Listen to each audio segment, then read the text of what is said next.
Bienvenidos a la Sinagoga Bet Yeshua en el Parque Histórico Descubre la Biblia. Seguimos con nuestra serie Descubre la Oración Bíblica y el día de hoy vamos a estudiar el capítulo 9 del libro de Nehemías. Y esta es una oración de Nehemías, y no nada más de Nehemías, sino de Nehemías y todo el remanente de Israel que está volviendo del exilio a Babilonia. 70 años pasó la casa de Judá exiliados en Babilonia.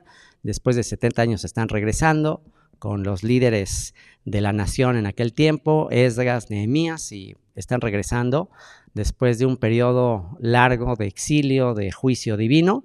Y aquí en el capítulo 9 vamos a estudiar una de las oraciones, si no es que la oración más larga registrada en la Biblia. De todas las oraciones que se registran en la Biblia, y hemos venido estudiando cronológicamente, todas las oraciones de la Biblia. El propósito de esta serie, Descubre la Oración Bíblica, es aprender a orar como Dios, ahora sí que como Dios manda, aprender a orar de manera más correcta, no como se nos ocurre, sino aprender a orar con el ejemplo de los personajes a los que les fueron inspirados todos estos libros, todos estos relatos, a través de quienes Dios se manifestó históricamente. Y el objetivo de estar leyendo, descubriendo, estudiando todas estas oraciones es que nuestra vida de oración cambie totalmente, se revolucione. Después de esta serie, nuestra manera de orar tiene que ser muy diferente, tiene que ser basada en lo que está escrito, basada en lo que aprendemos de todos estos personajes. Y bueno, pues en esta ocasión, Nehemías capítulo 9, está registrada la oración más larga, les digo. Por ahí también hay salmos muy largos, que los salmos también son oraciones, pero de las oraciones que están registradas en la Biblia, esta es la oración más larga, abarca todo el capítulo 9. Yo les voy a leer nada más una porción y después nos vamos a ir al capítulo completo y vamos a ver toda la oración. Entonces les leo aquí la porción del versículo 30 al 31 de Nehemías, que dice así en la Nueva Traducción Viviente. Dice: en tu amor fuiste paciente con ellos durante muchos años, enviaste tu espíritu, quien les advertía por medio de los profetas, pero aún así no quisieron escuchar. Entonces nuevamente permitiste que los pueblos de la tierra los conquistaran, pero en tu gran misericordia no los destruiste por completo, ni los abandonaste para siempre. ¡Qué Dios tan bondadoso y misericordioso eres tú! Y bueno, aquí nada más estamos leyendo una porción de la oración en la que Nehemías y todos los que están orando allí hacen un recuento de la historia del pueblo de Israel y cómo, a pesar del contraste de bondad divina, misericordia divina y por otro lado desobediencia de Israel, cómo a pesar de la bondad divina y la desobediencia de Israel, a pesar de eso, no fueron destruidos por completo. Por eso dice el verso 31, en tu gran misericordia no los destruiste por completo, ni los abandonaste para siempre. Qué Dios tan bondadoso y misericordioso eres tú. ¡Wow! Qué Dios tan bondadoso y misericordioso eres tú, que a pesar de toda nuestra historia de rebelión, de necedad, de indiferencia, de apostasía, qué Dios tan bondadoso que aquí nos tiene todavía. Entonces, ese es en general el tema que vamos a estudiar el día de hoy. Vámonos al capítulo 9 para ver todo el contexto de esta oración. Acompáñenme al capítulo 9, vámonos a la Biblia y vamos a leer todo el contexto de esta oración. Muy bien, ya estamos aquí en el capítulo 9, vamos a leer desde el versículo 1 y si de repente ven que veo a la pantalla y luego veo a otra parte, es porque a partir de los últimos capítulos que he estado haciendo de esta serie, ya no nada más tengo aquí mi computadora frente a mí, sino ya también tengo aquí una audiencia. En diferentes capítulos tengo personas aquí, a veces son multitudes, millones de personas, a veces nada más una o dos personas. En esta ocasión tengo a una estudiante apasionada de la palabra que vino desde muy lejos, se parece a la reina de Sabá. Y ya la próxima vez que escuches este estudio, que veas este video en YouTube, te vas a acordar de toda la distancia que tuviste que recorrer para venir aquí a la sinagoga y en vivo estar en esta grabación. Así que espero que lo que Dios hable a tu vida en este día, pues empiece a cumplir el propósito por el cual viajaste desde tan lejos para estar acá. Así que bueno, pues tengo a una de las ovejas dispersas de Colombia que están muy lejos. Ella está en Londres y vino hasta acá para estar en esta temporada de las festividades. Y también tenemos aquí a Joanán de la escuelita aquí en Solferino, que también vino esta tarde. Bienvenida, Joanán. Y pues bueno, tanto para ustedes como para los que van a ver este video, es este estudio. Seguramente ustedes vinieron acá porque algo quiere hablarles el Señor directamente a su corazón. Así que bueno, pues ahora sí vámonos a leer todo el capítulo 9 de Nehemías. Dice, el 31 de octubre el pueblo volvió a reunirse en asamblea. Obviamente que en el texto hebreo no dice el 31 de octubre, la Nueva Traducción Viviente es una traducción que busca las equivalencias más cercanas con nuestro contexto cultural, con el propósito de que la versión sea más fácil de entenderse, ¿no? En el texto en hebreo dice el 24 del mes. Entonces, ¿a qué mes se está refiriendo? Bueno, en el capítulo 8 se relata el momento en que Esdras lee el libro de la ley ante toda la congregación en la época de la fiesta de Yom Teruah, luego viene la fiesta de Yom Kippur, luego viene la fiesta de los tabernáculos, o sea, es el mes de Tishri, el séptimo mes, o sea que es justamente la temporada en la que estamos grabando este capítulo, que nos estamos preparando para las próximas festividades. Este próximo fin de semana estaremos celebrando la fiesta de Yom Teruah, la fiesta de las trompetas, o sea que este es el periodo en el que sucede este acontecimiento, el 24 del mes séptimo, es el mes al que se refiere aquí, y específicamente el 24 del mes séptimo es justo cuando termina la fiesta de los tabernáculos. 24 del mes séptimo es ya cuando terminó el último día de la fiesta de los tabernáculos, que es una fiesta de alegría. En el capítulo 8 leemos que los israelitas, ahí los que quedaban, los judíos que regresaron del exilio, leyeron, o sea, bueno, les leyeron que había que morar en tabernáculos, y dice que no habían morado en tabernáculos desde la época de Josué, y entonces empezaron a obedecer, se les lee el texto y empiezan a obedecer, empiezan a hacer sus tabernáculos después de años de no haberlo hecho, y dice que hubo una alegría muy grande, hubo una fiesta muy grande. Entonces a eso se refiere, dice el 24 del mes, o aquí equivalencia en nuestro calendario aproximadamente el 31 de octubre, el pueblo volvió a reunirse en asamblea. Esta vez ayunaron, se vistieron de tela áspera y se echaron polvo sobre la cabeza. Y bueno, pues aquí está muy, muy impactante esto que hicieron. Está muy impactante. Porque para los que hemos celebrado estas fiestas, para los que hemos celebrado este periodo festivo, Yom Teruah, después 10 días después Yom Kippur, días así muy intensos de estar orando, de estarnos arrepintiendo, buscando al Señor, y después de Yom Kippur viene la fiesta de los tabernáculos y 8 días intensos de estar celebrando y con gente y compartiendo la palabra, y wow, o sea, después de una temporada intensa de festividad, de actividades, termina la fiesta y termina con súper alegría. El último día de la fiesta de los tabernáculos se hace una fiesta que se llama Simchat Torah, la alegría de la Torah.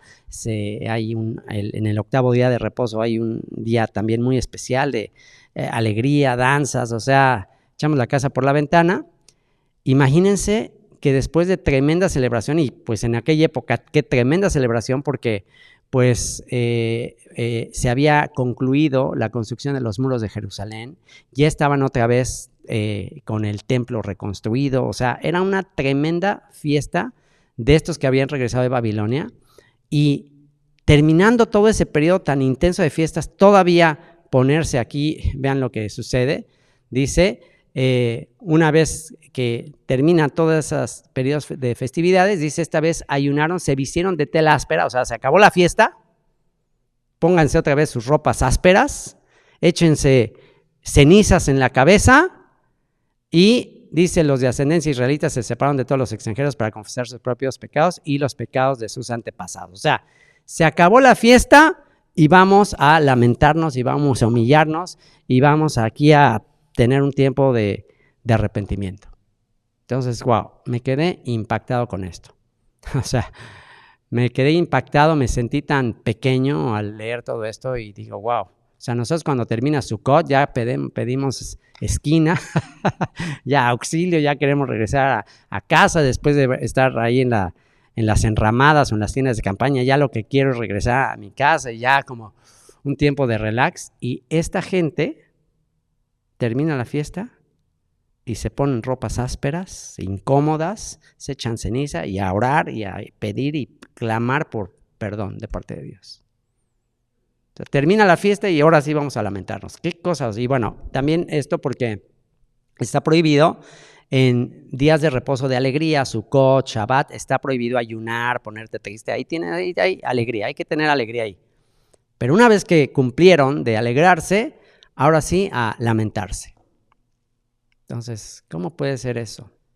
¿Cómo puede ser eso? ¿Cómo puede ser eso? Después de la alegría, de la celebración, después de haber regresado del exilio, de haber construido de nuevo los muros de Jerusalén, viene el quebranto y el arrepentimiento. ¿Por qué?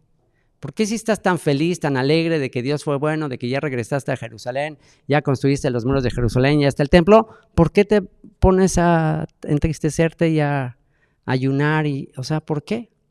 Bueno, ahí vemos perfectamente cuál es el propósito de apreciar y de tener alegría por las misericordias y las bondades de Dios. Es decir, la alegría, la dicha, la felicidad no es el clímax, no es el fin.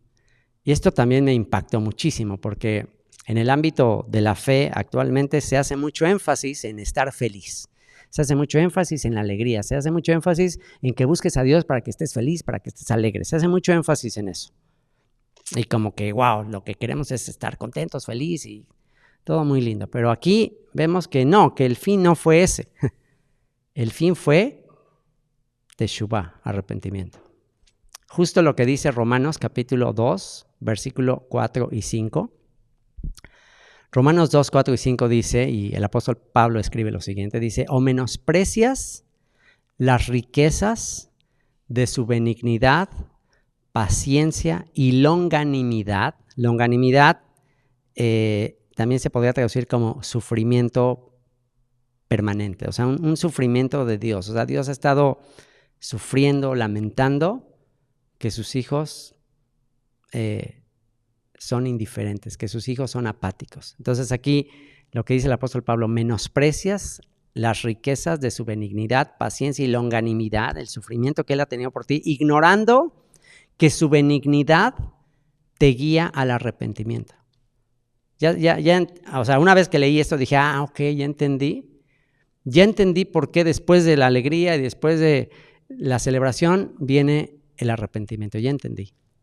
¿Por qué? Porque una vez que ellos están tan felices, tan agradecidos de todo lo que Dios hizo, entonces aprovechan ese estado de ánimo de gratitud para ahora sí me voy a arrepentir.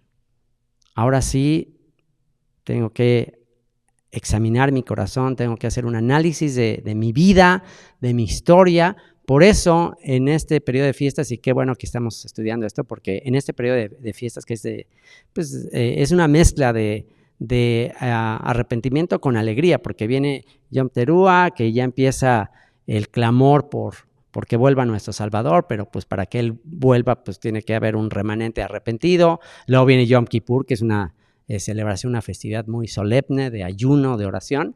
Luego viene Sukkot, de alegría, pero aquí aprendemos, bueno, ¿y todo eso para qué? Pues para arrepentirnos más. Y es lo que dice el apóstol Pablo. Menosprecias las riquezas de su benignidad, paciencia y longanimidad, ignorando que su benignidad te guía al arrepentimiento, pero por tu dureza y por tu corazón no arrepentido, atesoras para ti mismo ira para el día de la ira y de la revelación del justo juicio de Dios. Es decir, toda la bondad de Dios, todo el perdón, toda la misericordia que ha tenido para nosotros es para guiarnos al arrepentimiento, para que por las buenas, o sea, mira qué bueno ha sido Dios, por las buenas, arrepiéntete. La fiesta, la alegría, primer principio que aprendemos de esta oración, la fiesta, la alegría, la benignidad de Dios debería guiarnos al arrepentimiento. Así que esta vez ayunaron, se vistieron de tela áspera y se echaron polvo sobre la cabeza. Los de ascendencia israelita se separaron de todos los extranjeros para confesar sus propios pecados y los pecados de sus antepasados. ¿Qué quiere decir esto de que se separaron de todos los extranjeros? Bueno, pues ya habíamos leído previamente en las oraciones de Esdras, de Nehemías, que los judíos cometieron un grave pecado al estar en el exilio. Incluso los líderes, incluso los sacerdotes, de casarse con mujeres extranjeras. Entonces, pues, dejaron de cumplir la alianza, el pacto de mantenerse como una nación santa, separada del resto de los pueblos, cumpliendo lo que dice 2 Corintios 6, 14 al 18. 2 Corintios 6, 14 al 18, dice, no os unáis en yugo desigual con los incrédulos. Porque ¿qué compañerismo tiene la justicia con la injusticia? ¿Y qué comunión la luz con las tinieblas? ¿Y qué concordia Cristo con Belial? ¿O qué parte el creyente con el incrédulo? ¿Y qué acuerdo hay entre el templo de Dios y los ídolos? Porque vosotros sois el templo del Dios viviente. Como Dios dijo, habitaré y andaré entre ellos, y seré su Dios y ellos serán mi pueblo. Por lo cual, salid de en medio de ellos y apartaos, dice el Señor, y no toquéis lo inmundo. Y yo os recibiré. ¿Ven? Hay una condición. Conságrate, sepárate, no toques lo impuro, y yo os recibiré. Y seré para vosotros por padre, y vosotros me seréis hijos e hijas, dice el Señor Todopoderoso.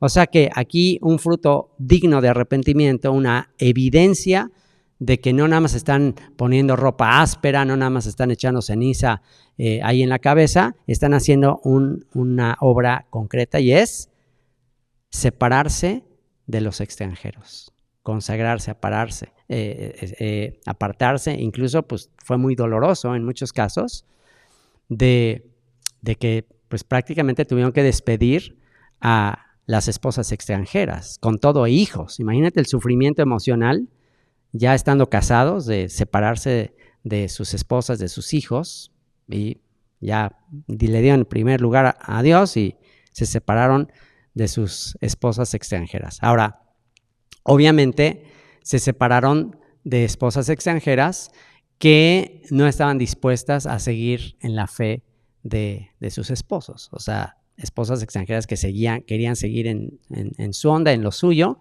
y bueno, pues ahí sí, tú no la puedes obligar, no puedes forzarla, y pues llegó un momento en que tuvieron que ser radicales, y aquellas que de plano no querían convertirse, no querían ser parte del pacto y cumplir los mandamientos y querían seguir adorando a sus ídolos, pues tuvieron que separarse de ellos. Y dice, permanecieron de pie en el mismo lugar durante 3 horas, mientras se les leía en voz alta el libro de la ley del Señor su Dios. Luego confesaron sus pecados y adoraron al Señor su Dios durante 3 horas más. O sea, se echaron 6 horas escuchando la palabra, y también esto me impactó muchísimo.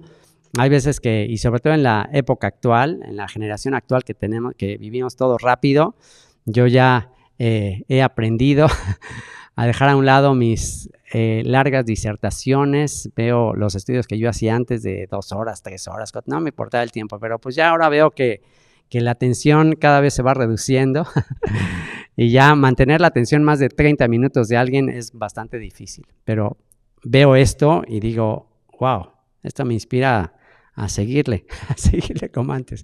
3 horas escuchando la lectura de la ley, se arrepienten y se echan 3 horas más ahí arrepintiéndose de todo lo que no estaban haciendo correctamente.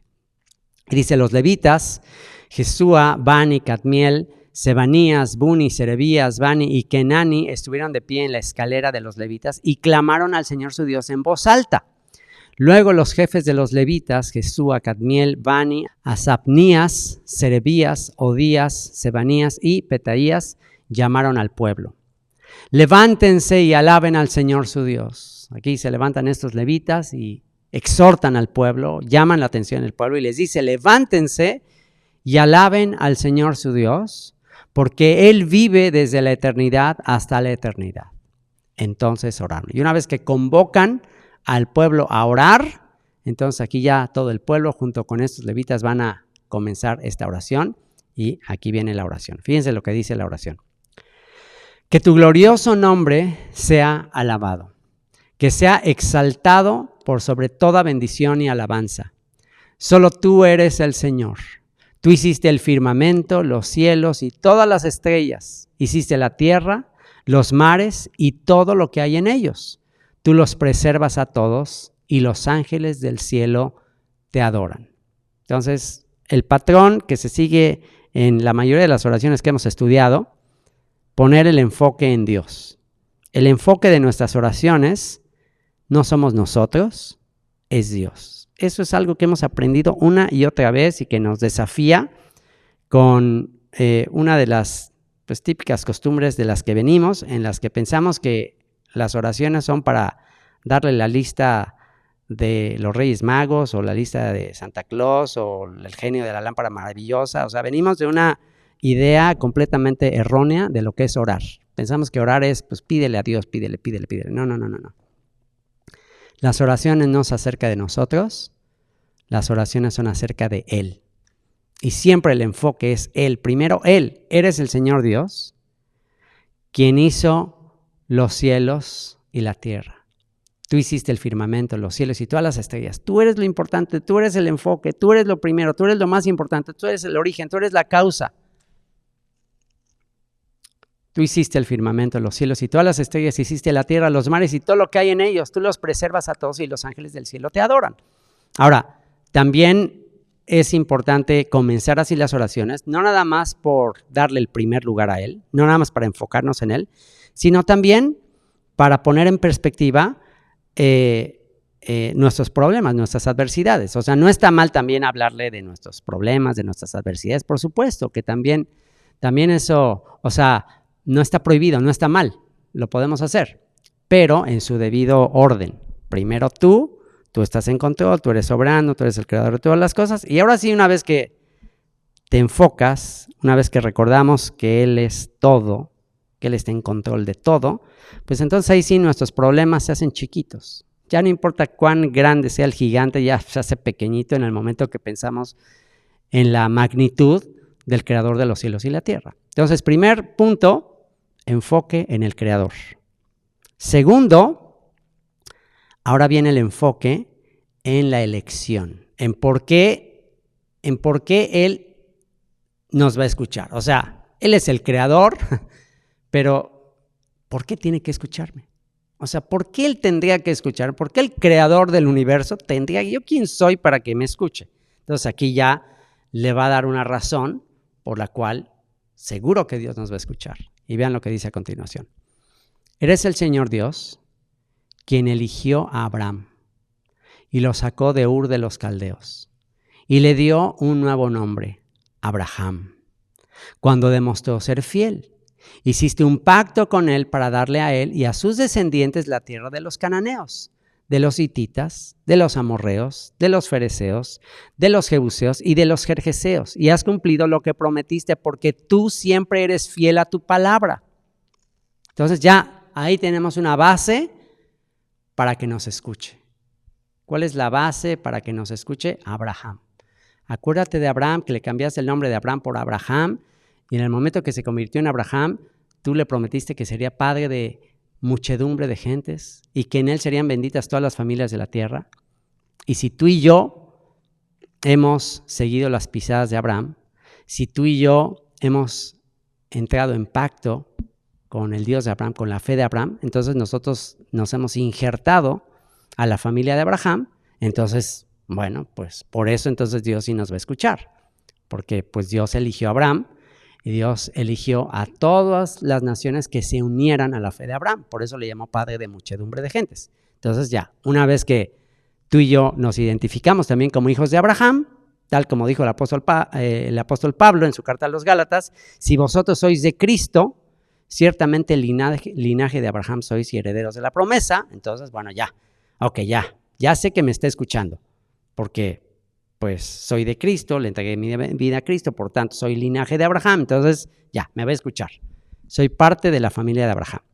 Entonces, ahora sí, ya una vez que soy parte de la familia de Abraham, entonces vamos a hacer un recuento de nuestra historia. Dice, tú viste la miseria de nuestros antepasados en Egipto. Ya cuando leamos la Biblia ya no nos sentimos como que, bueno, pues yo no le puedo decir nuestros antepasados en Egipto, porque pues yo no soy israelita. Ya se te van a quitar todas esas ideas porque pues ya si tú eres linaje de Abraham, pues la historia de la familia de Abraham es también tu historia, es también nuestra historia. Entonces podemos decir con toda confianza, tú viste la miseria de nuestros antepasados. Sí, nuestros antepasados estuvieron en Egipto. Sí, yo soy parte de los que estuvieron en Egipto. Nuestros antepasados en Egipto, tuviste su miseria, escuchaste sus lamentos cuando estaban junto al Mar Rojo, realizaste señales milagrosas y maravillas contra el faraón, sus funcionarios y su pueblo, porque tú sabías con cuánta arrogancia trataban a nuestros antepasados. Tú tienes una gloriosa reputación que jamás ha sido olvidada. Dividiste el mar para que tu pueblo pudiera cruzarlo por tierra seca. Luego arrojaste a sus perseguidores a las profundidades del mar. Se hundieron como piedras en aguas turbulentas. Guiaste a nuestros antepasados mediante una columna de nube durante el día y una columna de fuego durante la noche para que pudieran encontrar el camino. Bajaste al monte Sinaí y les hablaste desde el cielo, les diste ordenanzas e instrucciones justas y decretos y mandatos buenos. Les diste instrucciones acerca de tu sagrado día de descanso.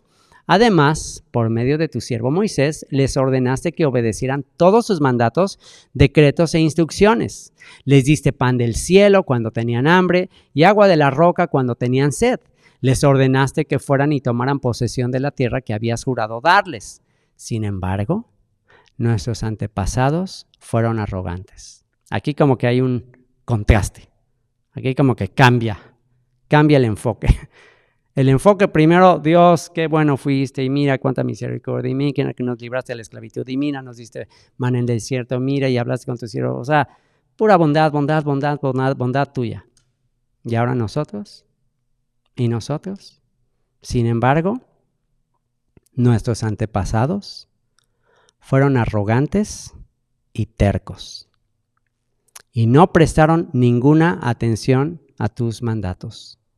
Se negaron a obedecerte y no se acordaron de los milagros que habías hecho a favor de ellos. En cambio, se pusieron tercos y nombraron a un líder para que los llevara de regreso a su esclavitud en Egipto. Pero tú eres Dios de perdón. Otra vez, contraste. Ellos cómo se comportaron y tú cómo te comportaste, pero tú eres Dios de perdón. Bondadoso y misericordioso, lento para enojarte y rico en amor inagotable. No los abandonaste. Ni siquiera cuando se hicieron un ídolo en forma de becerro. Y ellos dijeron, este es tu Dios que te sacó de Egipto. Cometieron terribles blasfemias. En tu gran misericordia no los abandonaste para que murieran en el desierto. La columna de nube todavía los guiaba de día y la columna de fuego les mostraba el camino durante la noche. Enviaste tu buen espíritu para que les enseñara y no dejaste de alimentarlos con maná del cielo ni de darles agua para su sed. Durante 40 años los sustentaste en el desierto y nada les faltó. No se les desgastó la ropa ni se les hincharon los pies. En el desierto. No había mercados, no había supers, no había nada donde ir a comprar, no había tiendas. ¿Y qué dice? No les faltó nada. Nada les faltó, no se les desgastó la ropa ni se les hincharon los pies. Luego ayudaste a nuestros antepasados a conquistar reinos y naciones y colocaste a tu pueblo en todos los rincones de la tierra. Se apoderaron de la tierra del rey Sehón de Hesbón y de la tierra del rey Og de Basán. Hiciste que sus descendientes fueran tan numerosos como las estrellas del cielo y los llevaste a la tierra que habías prometido a sus antepasados. Entraron y tomaron posesión de la tierra. Tú sometiste naciones enteras delante de ellos. Hasta los cananeos que habitaban esa tierra se sintieron impotentes. Tu pueblo pudo hacer lo que quiso con esas naciones y con sus reyes. Nuestros antepasados conquistaron ciudades fortificadas y tierras fértiles. Se apoderaron de casas llenas de cosas buenas, con cisternas ya acabadas y viñedos y olivares, además de frutales en abundancia. De modo que comieron hasta saciarse y engordaron y disfrutaron de todas tus bendiciones. Sin embargo, ya me da miedo cada que viene un sin embargo. Sin embargo, a pesar de todo esto, fueron desobedientes y se rebelaron contra ti. Dieron la espalda a tu ley, mataron a tus profetas, quienes les advertían que volvieran a ti. y cometieron terribles blasfemias. Así que los entregaste en manos de sus enemigos, quienes los hicieron sufrir. Pero en sus momentos de angustia clamaron a ti y desde el cielo los escuchaste. En tu gran misericordia les enviaste libertadores que los rescataron de sus enemigos.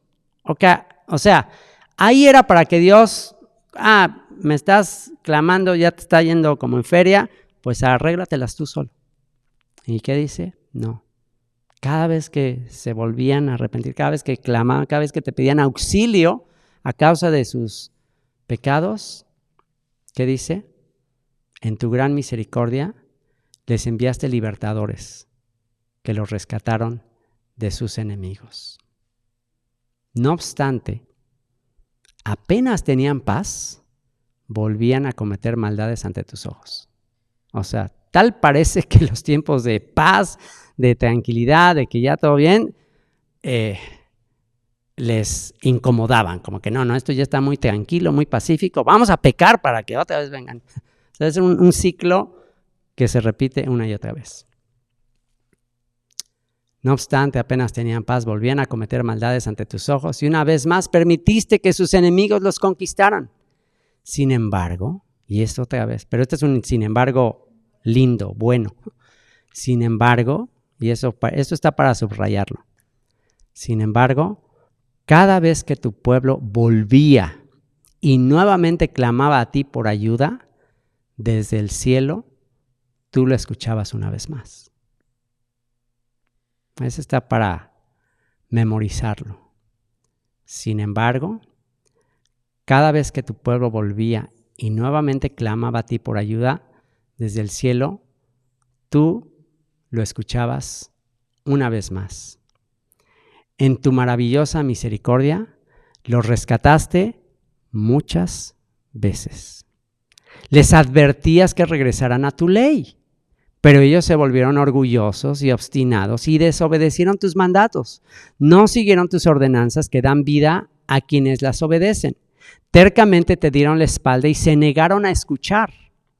En tu amor, y esta es la oración que habíamos leído cuando iniciamos, en tu amor fuiste paciente con ellos durante muchos años, cientos de años de paciencia, cientos de años de fidelidad divina.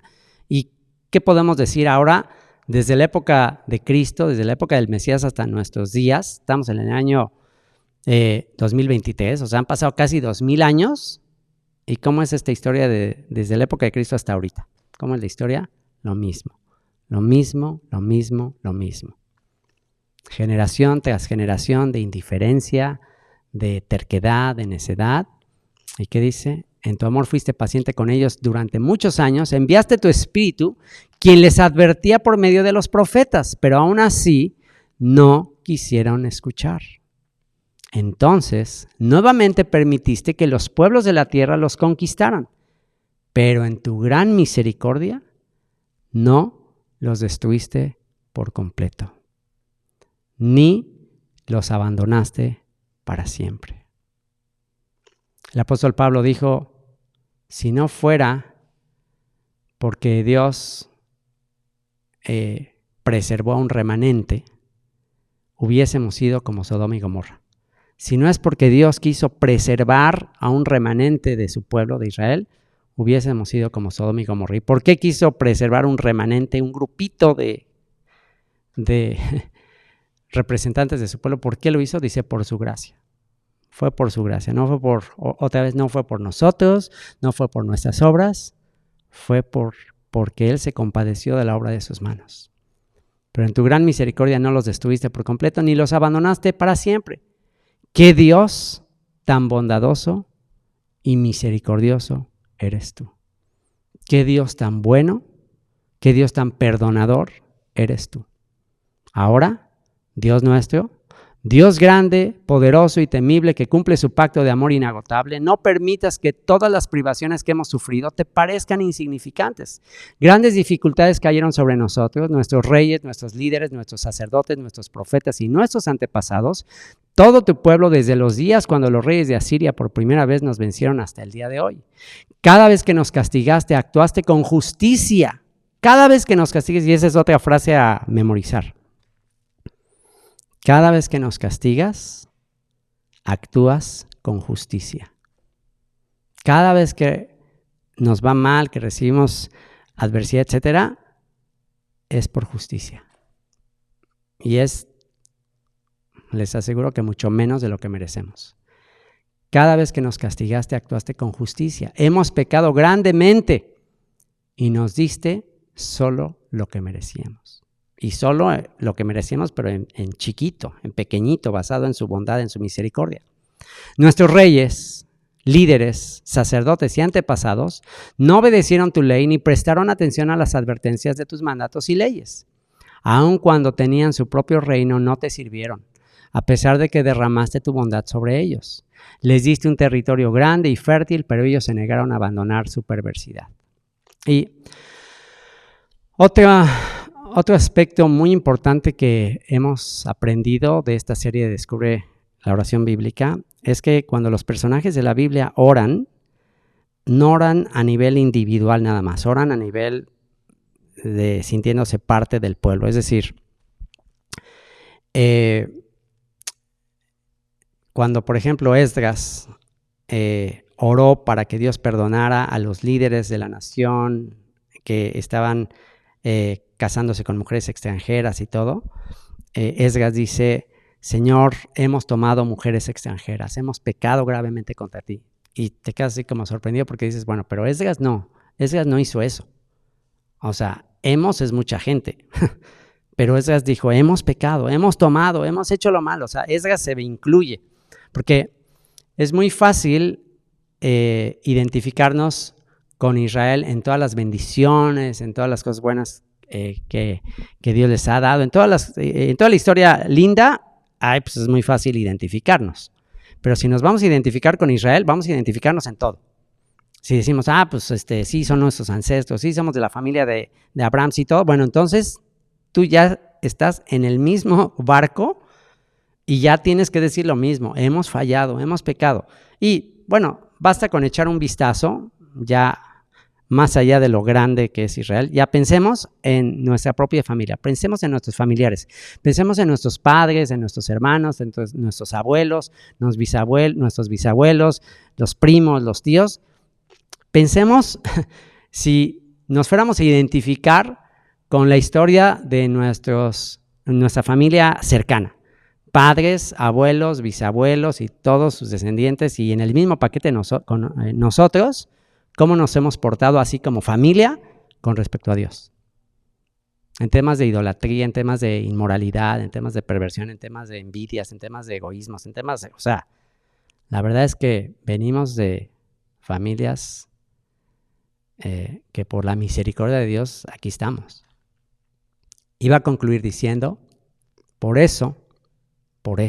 todo esto, hoy somos esclavos en esta tierra de abundancia que diste a nuestros antepasados para que la disfrutaran.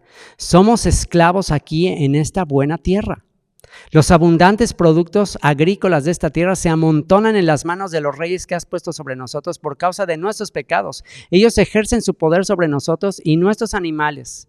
Les servimos según su antojo y pasamos por mucho sufrimiento. Esta es la oración también para todos los que viven en países, y esta oración, esto que estoy leyendo, así, wow, me conecta impresionante con Latinoamérica. ¿Por qué? ¿Por qué me conecta así de inmediato con Latinoamérica, por ejemplo? Porque ¿cómo puede ser que Latinoamérica, los territorios de Latinoamérica, teniendo tantos recursos materiales, o sea, chécate los países de los que somos parte, los hispanos, los latinos, México, Centroamérica, Sudamérica, o sea, pensemos en los territorios. Yo que he tenido la oportunidad de viajar, pues la mayoría de Latinoamérica, o sea, puedo ver la abundancia de recursos, bosques, campos, lluvias, vegetación, animales. Centroamérica, una de las regiones más ricas en cuestiones de jungla, de selvas, Sudamérica, Argentina, México, todos los recursos que tiene, mares. Y dices, ¿y cómo es posible que la historia de Latinoamérica de tanta corrupción, de guerrillas, de narcotráfico y tanta pobreza, o sea, ¿cómo puede ser eso? Bueno, es la misma historia que estamos viendo acá. O sea, están acá los judíos que están regresando del exilio a Babilonia, y bueno, por lo menos ya regresaron, ya fueron benévolos en hacerlos regresar, pero regresan, y cuando regresan, pues no son independientes, están bajo el control de naciones más poderosas. Y lo mejor de la tierra, pues se lo llevan ellos. Y ponte a pensar lo que nosotros estamos viviendo. O sea, lo mejor de estas tierras, ¿quién se lo lleva? Y la mayoría de las poblaciones de la gente en estas naciones, pues, ¿cómo estamos? Ahora sí que por eso estamos como estamos. ¿Y cuál es la causa de toda esta corrupción, de toda esta violencia, de toda esta inseguridad? ¿Cuál es la razón de todo lo que estamos viviendo? Aquí está la razón. Aquí está la razón. Verso 36. Por eso hoy somos esclavos en esta tierra de abundancia. Tenemos tierras de abundancia. Podríamos ser millonarios. Estos países deberían ser potencia mundial, pero ¿por qué no? ¿Por qué no? Dice, somos esclavos en esta buena tierra. Los abundantes productos agrícolas de esta tierra se amontonan en las manos de los reyes, de los poderosos, de los que gobiernan, y se está cumpliendo la maldición. Dentro de las maldiciones que Dios le dio a Moisés por desobediencia es: tú descenderás muy bajo y tus enemigos ascenderán muy alto. O sea, tú estarás siempre endeudado y ellos controlarán. ¿Por qué? ¿Y cuál es la razón de todo eso? Por nuestra desobediencia. Y nuestra desobediencia en general. Todos. O sea, venimos de una historia de desobediencia. Y, bueno, ¿qué vamos a hacer? ¿Vamos a seguir así lamentándonos todo el tiempo? Así, pues, ya ni modo, somos unos desobedientes. O sea, ¿nos vamos a quedar así con esa actitud de derrota? Por supuesto que no. Vamos a ver cómo termina el capítulo, y aquí es donde se ilumina el túnel. Aquí es donde podemos ver una lucecita de esperanza al final del túnel. Dice, entonces el pueblo respondió: en vista de todo esto, okay, ya hicimos un recuento de nuestra historia, en vista de todo esto, hacemos una promesa solemne y la ponemos por escrito. En este documento sellado están los nombres de nuestros líderes, levitas y sacerdotes. Y ya en el capítulo 10 ya está ese documento escrito. O sea, el capítulo 10 tenemos ahí, al final del libro de Nehemías, todos los que firmaron. Después de hacer esa tremenda oración y todo un recuento de su historia, tenemos que ellos firmaron sus nombres diciendo, ya no más, ya basta de ser esclavos, ya basta de estar recibiendo las consecuencias de nuestros pecados, los pecados de nuestros antepasados, se acabó, ya basta, ya, tenemos que aprender de esto. Así que, ¿cuáles son las lecciones que aprendemos de la oración más larga registrada en la Biblia? Número 1, primera lección, la misericordia y benignidad de Dios debería guiarnos a la teshuvá, al retorno, al arrepentimiento. La misericordia, la benignidad de Dios, la alegría, la fiesta de los tabernáculos. Después de eso, tanta alegría, qué increíble, bailamos, comimos, increíble. Y después de tremenda fiesta, comencemos a hacer frutos dignos de arrepentimiento. Mary, ¿por qué habrás volado desde tan lejos para recibir, o sea, veniste aquí como para recibir palabra de parte de Dios? Bueno, vas a tener momentos de muchísima alegría. Vas a vivir algunos de los días más hermosos, más alegres de tu vida. Lo que has estado anhelando, convivir con otras personas en la fe, estar en un lugar así, o sea, te aseguro que vas a vivir tiempos muy, muy lindos, muy especiales. Pero después de aquí vas a ir a tu país otra vez, te vas a encontrar con tu familia, después vas a regresar otra vez a donde vives. Y después de la fiesta, después de la celebración que viene, Teshuvah, arrepentimiento. Volverte de todo corazón a, Señor, ¿qué necesito rectificar en mi vida? ¿A qué le tengo que decir ya basta? ¿A qué ya no puedo continuar en lo mismo? Número 1, la misericordia y benignidad de Dios debería guiarnos al arrepentimiento. Número 2, recordar nuestra historia para no repetirla. El que ignora su historia, la repetirá. El que ignora la historia está condenado a repetirla. Un dato interesante que hizo el ejército de Israel cuando le compró unos aviones supersónicos a los gringos, a Estados Unidos, le compró unos aviones que son los F-16, unos jets así que vuelan muy rápido, militares. Y pues imagínate, era como lo último de la tecnología.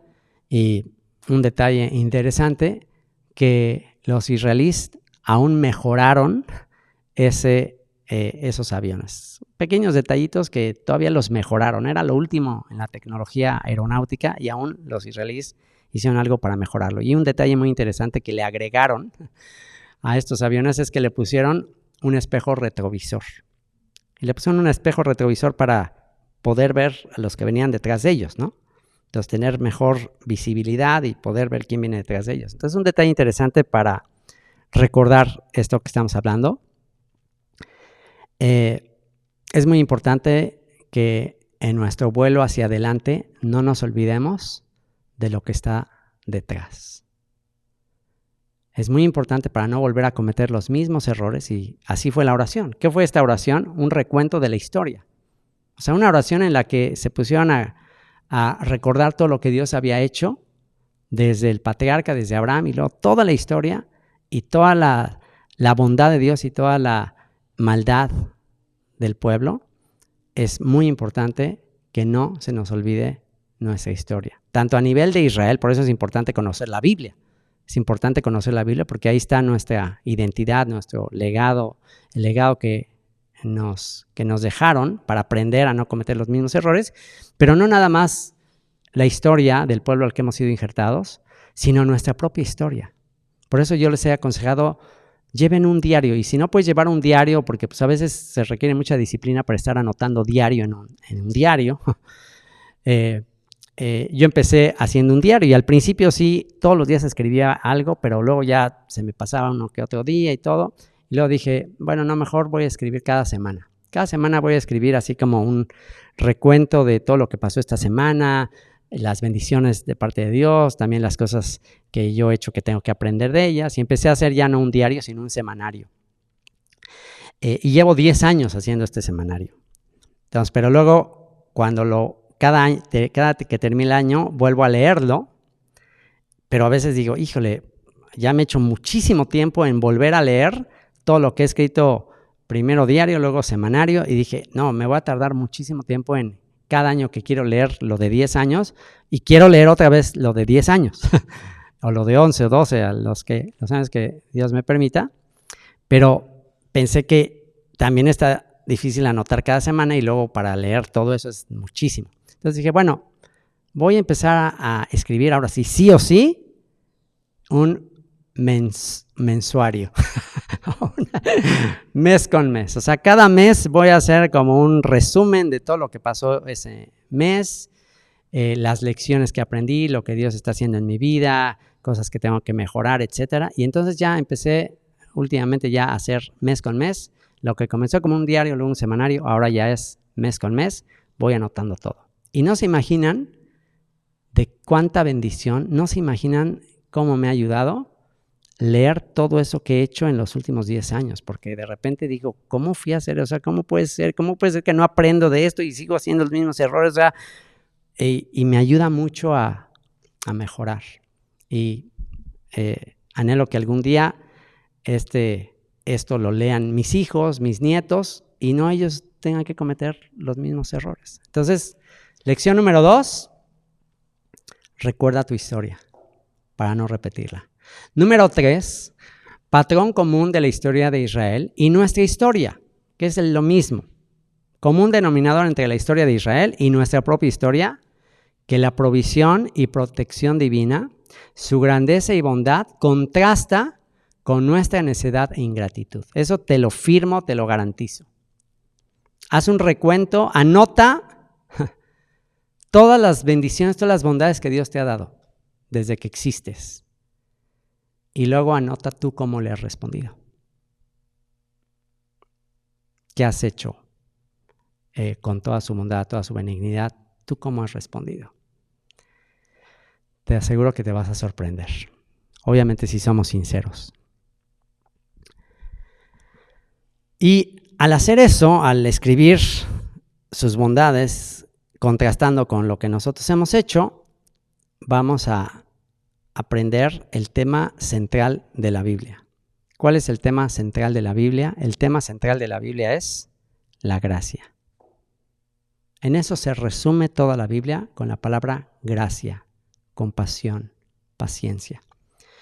En una ocasión, en Inglaterra, en Londres, tú que vienes de allá, Mary, se hizo como un panel con los líderes de las principales religiones para analizar cuáles eran las diferencias entre las diferentes religiones, ¿no? Entonces se pusieron ahí en un programa de televisión, se pusieron ahí líderes de diferentes religiones, de las principales religiones del mundo, y cada quien tenía que expresar, cada quien tenía que decir cuál era la aportación de su religión a la humanidad. O sea, era como una mesa redonda ahí para decir, bueno, pues el Islam le ha aportado esto a la humanidad.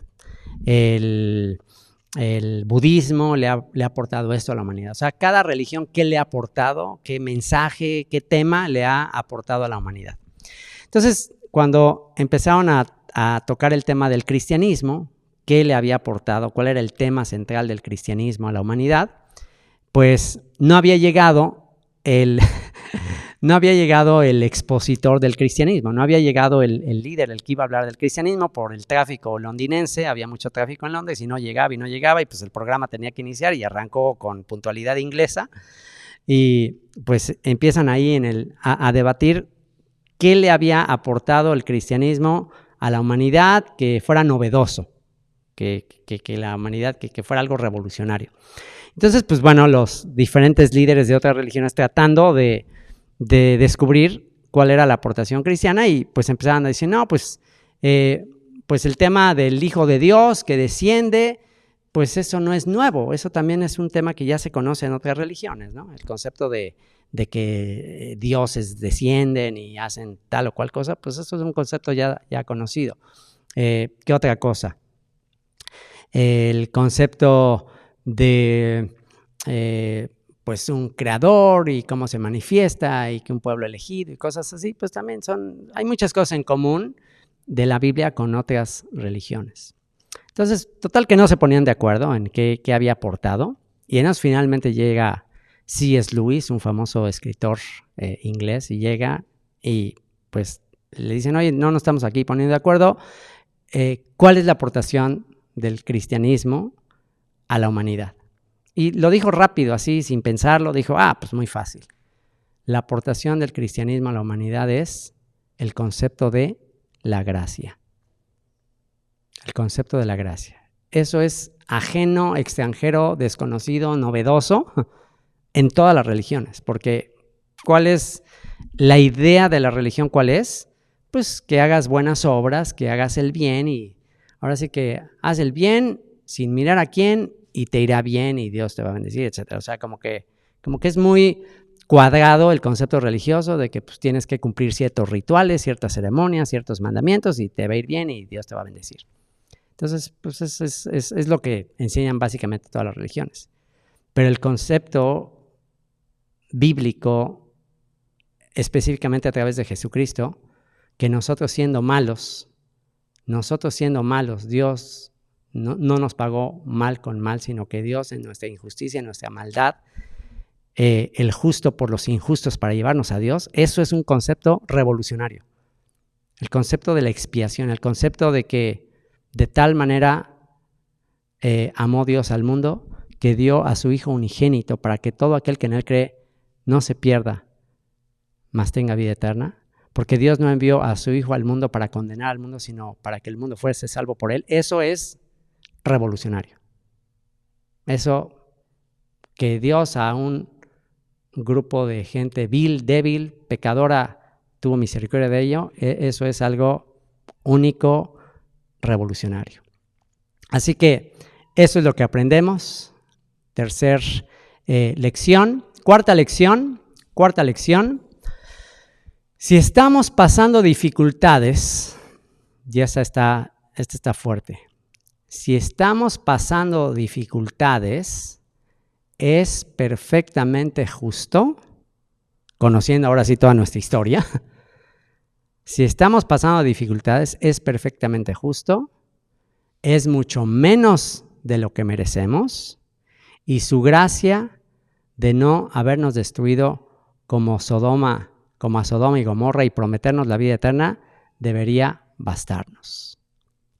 Bástate mi gracia. Es decir, ya no tenemos cara para pedirle algo más.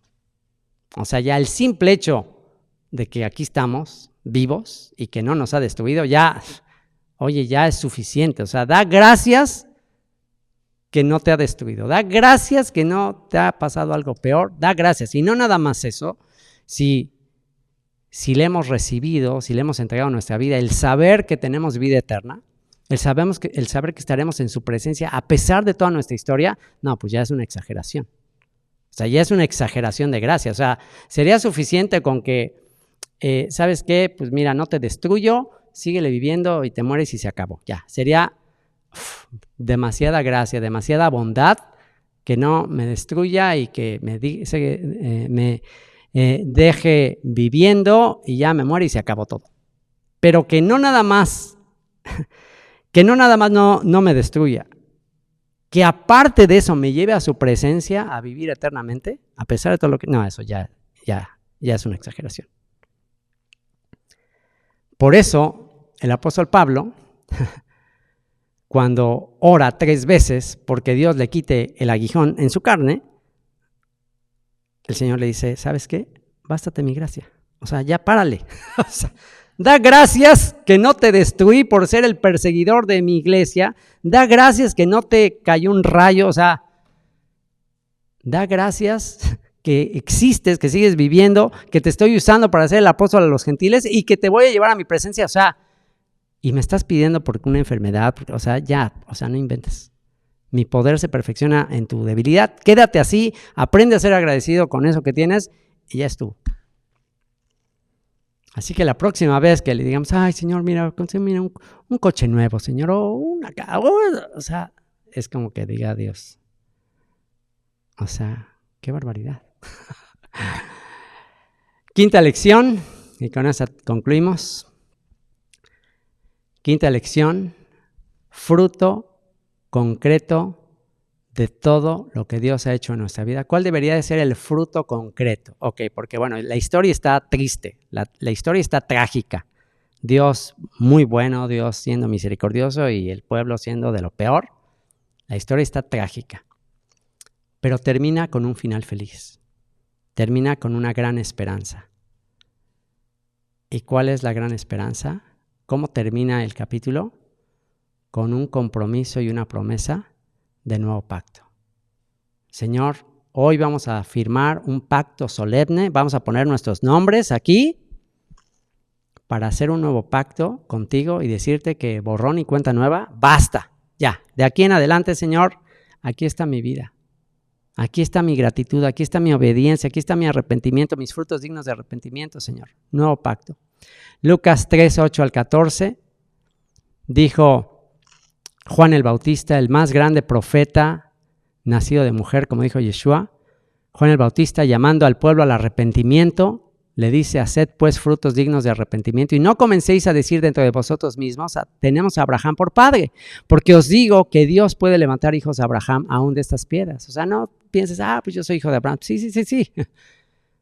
Pero si eres hijo de Abraham, pues haz frutos dignos de arrepentimiento. Y ya también el hacha está puesta a la raíz de los árboles. Por tanto, todo árbol que no da buen fruto se corta y se echa en el fuego. Y la gente le preguntaba diciendo, y bueno, pues aquí, para que no quede duda, para que no quede muy ambiguo qué es el arrepentimiento, o sea, qué tengo que hacer en concreto. Ok, sí, ya entendí, nuevo pacto, me quiero arrepentir. Aquí le empiezan a preguntar a Juan el Bautista. Ok, frutos dignos de arrepentimiento, dime qué hacemos. ¿Qué haremos? ¿Qué tengo que hacer? Y respondiendo les dijo, vean qué simple es el arrepentimiento. Qué sencillas son las obras y los frutos dignos de arrepentimiento. Dice, respondiendo les dijo, el que tiene 2 túnicas, dé al que no tiene. Sé cómo Dios es contigo. Dios ha sido generoso contigo. Bueno, haz lo mismo. Al que no tiene, dale. El que tiene de comer, haga lo mismo. Vinieron también unos publicanos para ser bautizados y le dijeron, maestro, ¿qué haremos? Él les dijo, no exijáis más de lo que os está ordenado. Estaban trabajando para el enemigo. Y fíjense, él no se fue al extremo de, no, deja tu trabajo. O sea, no, algo simple. La luz del justo es como la luz de la aurora, que va en aumento hasta que el día es perfecto. Ni siquiera Dios nos exige, nos pide cosas así tan grandes, tan drásticas, porque sabe que a lo mejor decimos, no, esto está muy complicado. Poco a poco. Él les dijo, no exijáis más de lo que os está ordenado. También le preguntaron unos soldados. Fíjense, vinieron soldados a su bautizo, no los rechazó y le preguntaron, ¿y nosotros qué haremos? Y les dijo, no hagáis extorsión a nadie, ni calumniéis, y contentaos con vuestro salario. Y esto va para todos. Bástate mi gracia. Conténtate con lo que tienes. Deja de estar codiciando, deja de estar buscando más. Conténtate con lo que tienes. Bástate mi gracia. Y Jeremías 31 al 33. He aquí vienen días, dice el Señor, en los cuales haré nuevo pacto con la casa de Israel y con la casa de Judá. No como el pacto que hice con sus padres el día que tomé su mano para sacarlos de la tierra de Egipto, porque ellos invalidaron mi pacto, aunque fui yo un marido para ellos, dice el Señor. Pero este es el pacto que haré con la casa de Israel después de aquellos días, dice el Señor. Daré mi ley en su mente y la escribiré en su corazón, y yo seré a ellos por Dios, y ellos me serán por pueblo. Ahora sí, vamos a terminar este largo estudio, esta larga oración, la más larga, quizás el episodio más largo de todos los que he de grabar. Vamos a concluir esta oración con esperanza, dejando las cosas que quedan atrás. Escrito también está que Dios como tú, que perdonas la iniquidad de tu pueblo, echarás nuestras iniquidades, nuestras rebeliones al fondo del mar. Entonces, ya que hicimos un recuento de nuestra historia a nivel de pueblo, a nivel personal, en vez de hundirnos en esa tristeza de nuestros fracasos, vamos a mirar hacia adelante. ¿Cómo? Con la visión del nuevo pacto. Escribiendo, quizás hoy ahí en ese capítulo, un día estudiando este capítulo ahí en el nivel intermedio de Escuela Biblia, cuando este capítulo lo estudiamos ahí cuando estaba grabando el nivel intermedio, todos los que estábamos ese día ahí, un grupo de jóvenes a quien yo les estaba compartiendo este capítulo, al final del estudio, les pedí que cada quien en su Biblia, en ese capítulo, escribiera su nombre, escribiera la fecha, y que cada vez que viniera a tu mente tus pecados pasados, cada vez que empezás a pensar lo mal que te ves por tú antes. Ok, sí es importante, sí dijimos que es importante estar haciendo un recuento, pero que también este capítulo quede como testimonio de que hoy tú estás haciendo un nuevo pacto con Él. Así que vamos a hacer este nuevo pacto y vamos a cerrar con Nehemías 9:38, que dice: entonces el pueblo respondió: en vista de todo esto, hacemos una promesa solemne. Ok, ya, en vista de todo lo que ha pasado, hacemos una promesa solemne y la ponemos por escrito. Así que escribe ahí en tu Biblia y dice: en este documento sellado están los nombres de nuestros líderes, levitas y sacerdotes. A eso hemos sido llamados, a ser una nación santa, un real sacerdocio, un pueblo adquirido para anunciar las virtudes de aquel que nos llamó de las tinieblas a su luz admirable. Nosotros, como sacerdotes del nuevo pacto, vamos a escribir hoy nuestro nombre ahí, haciendo una solemne promesa y poniéndola por escrito de que a partir de hoy es un nuevo día para nuestras generaciones. De mí en adelante, yo y mi casa serviremos al Señor, y de mí hacia adelante será una historia diferente. Vamos a orar. Señor, en vista de todo lo aprendido el día de hoy,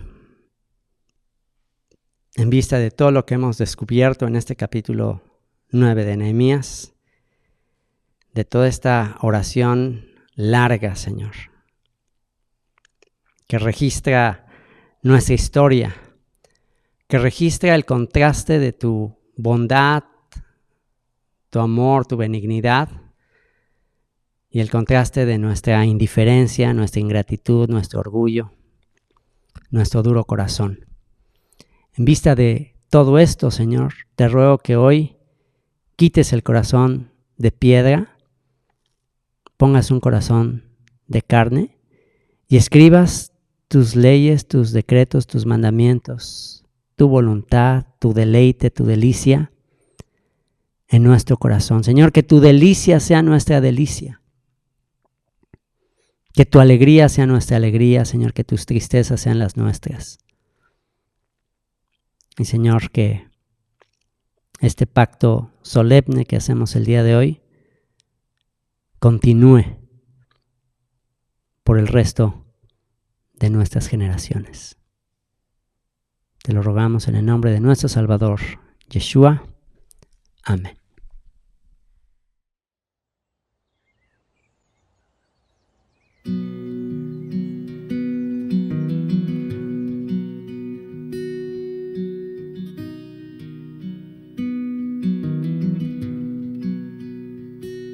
Mi Señor, confieso que ante ti completo estoy, mas sin ti me perderé.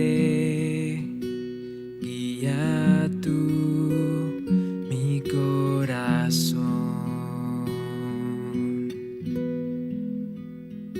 Te necesito, te necesito. Cada hora en mi Dios, mi defensor, mi Salvador. Dios, te necesito.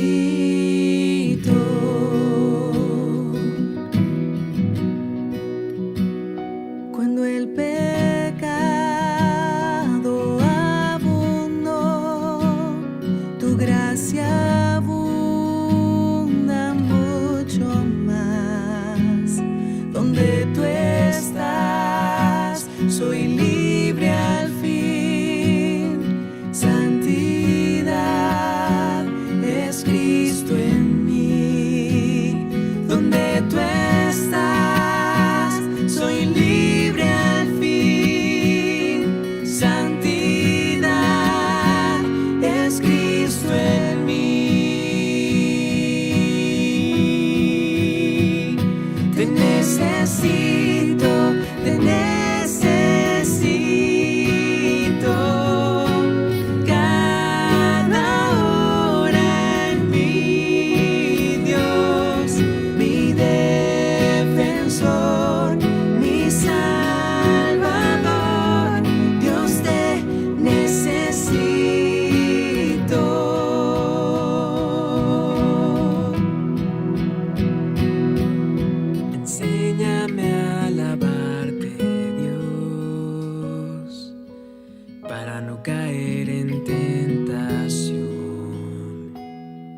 Cuando ya no puede estar de pie, ante ti me postraré. Cuando ya no puede estar de pie, Cristo mi esperanza es. Te necesito, te necesito. Cada hora en mí, Dios, mi defensor, mi Salvador. Dios, te necesito. Te necesito, te necesito. Cada hora en mí, Dios, mi defensor, mi Salvador. Dios, te necesito. Mi defensor, mi Salvador.